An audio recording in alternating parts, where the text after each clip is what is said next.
Good morning, everyone, and welcome to Oz Arab Media. I'm currently joined here by Hady Habib, fresh off a win last night at the Australian Open qualifying rounds. He's won an ATP Challenger singles title and 3 doubles titles. And one of the biggest achievements, however, might be the fact that last year at the 2024 Paris Olympics, he became the first ever Lebanese player to reach the stage, representing Lebanon as a tennis player. So Hady, how are you feeling after playing last night, and overall, what was it like and what's it been like so far? It's an amazing feeling being here in Australia, especially because I know there's a big Lebanese community here. Got lots of fam. It's been my first Grand Slam win yesterday. It was a bit of a delay in my play. I was supposed to play at 10 a.m., so it had us play a little later because of the rain. So I've just been waiting at the side all day, and finally got that first win. And I'm extremely happy and excited for my next round. So you speak on the fact that this is your first Grand Slam win. I mean, you managed to beat Patrick Gibson in straight sets. What did you find about playing the Australian Open? It's obviously very different conditions to most other Opens and most other tournaments. Yeah, I mean, playing here in my first Grand Slam, the Aussie Open, I've heard like a lot of great things. Many players come and like really enjoy their time here, and they treat us really well. Just like the overall facilities and the way like the players are treated at this level is just amazing. I mean, just everything in general makes it so much fun to compete here, and yeah, I'm just having a blast just being here. Sure. So, I mean, let's talk about your journey and how you got to this point. So you managed to start playing tennis at the age of 9 in Lebanon. Talk to me about the challenges you faced and how you got to this point, because it's definitely no small feat playing at a Grand Slam. That's a great question. Yeah, so I mean, I had a heck of a journey. Like, started playing tennis in Lebanon. I actually moved to the States at the age of 12, and that's where I continued my tennis journey, playing at different academies and coaches with different coaches, and then yeah, I got a scholarship to play at Texas A&M, where I finished 4 years in college, and ever since I graduated in 21, I just um, kept playing on tour, and now here I am. It's been a hell of a journey, like especially playing tennis from a small country with limited resources, but these challenges have made me the person I am today, and I wouldn't change it for a thing. I'm glad I went through that. I'm sure you are. It's a special thing. And the fact that you come from Lebanon, I mean, family is a huge part of Lebanese culture. And how pivotal was your family in your rise to this success? Oh, I mean, I'm so grateful to have them. I wouldn't be here definitely if it wasn't for them, and they made a lot of sacrifices for me to be here right now. So I'm like truly grateful for them. And yeah, I just want to keep pushing and make the most out of my career and see how far I can go. You're definitely doing that. I mean, let's talk more about the 2024 Paris Olympics. What did that mean to you to be able to reach that stage, and not only just reach the stage, but become the first ever Lebanese athlete to compete in tennis on that level? Yeah, it was an unbelievable experience for me. You know, playing Alcaraz at that stadium and Roland Garros. It was such an amazing moment. I got so much support from the Lebanese all over the world. They were cheering for me, and it was a really unbelievable experience playing, especially at the Olympics.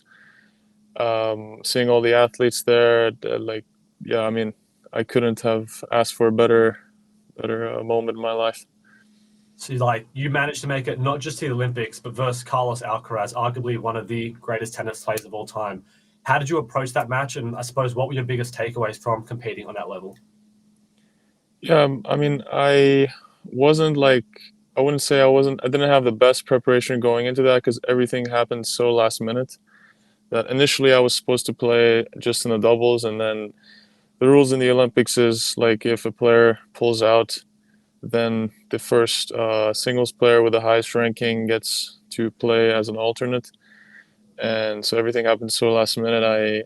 I was playing on hard court the 2 weeks before, but I did my best, and yeah, the things I learned were a few things in my game that I needed to improve, especially at that level, and playing against one of the best players in the world. I took so much from that match.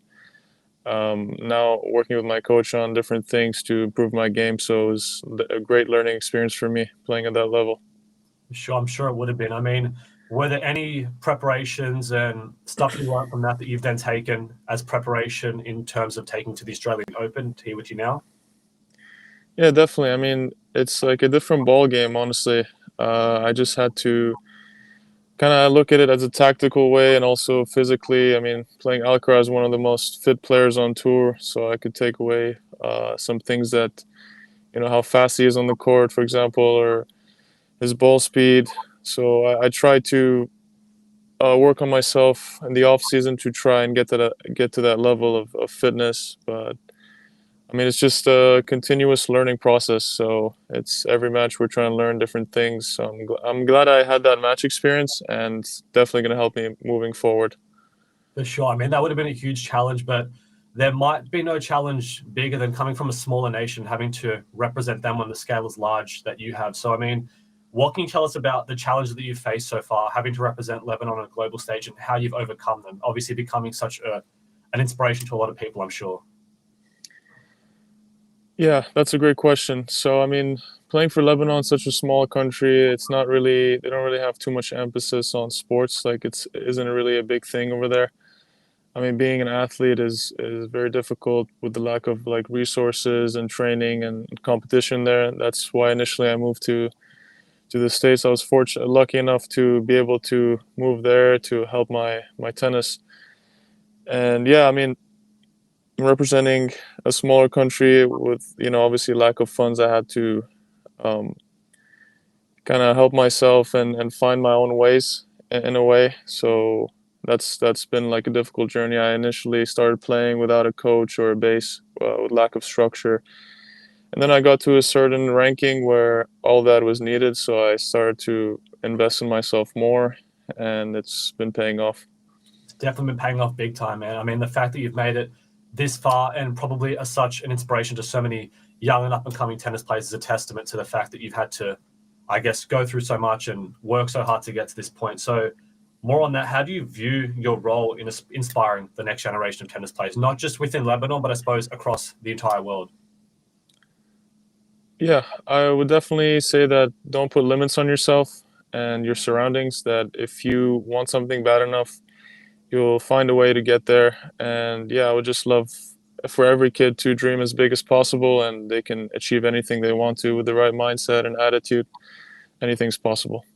For sure, man. I totally 100% agreed with that. And looking ahead, what goals do you have for your tennis career? Not just short term, but also within the long term. Obviously, wanting to leave a legacy, all that sort of stuff. Yeah, my goals for this year is to compete in all the Grand Slams, and a smaller goal would be to qualify into the main draw of a slam. That would be a huge milestone in my career. And moving forward, I would love to be in the top 100 tennis players in the world. That would be a huge achievement for me in Lebanese tennis, and yeah, that would be huge. For sure. And I mean, I'm sure you've already mentioned this previously, but Australia does have a massive Lebanese community. I'm sure that they're all in your corner, especially having you compete on the stage at such a high level. I mean, what sort of message would you like to leave with the Lebanese community in Australia as they look forward to seeing you continue to play in this tournament? Well, first of all, I would like to thank all the support I've been receiving here in the Lebanese community in Australia, and yeah, definitely if you get a chance to come watch me play my next round, I'd really appreciate it, and I'll be grateful for their support. Be on Wednesday. I'll find out tonight when the schedule is out. So yeah, I'd love for them to come out and support us. Easy. I mean, you're a busy man. I think we'll leave it there. Appreciate you so much and hope all the best. Good luck and hopefully get to see you at one of the other Grand Slams or take it further within this tournament. Thank you for your time. Thank you. No problem. Thank you.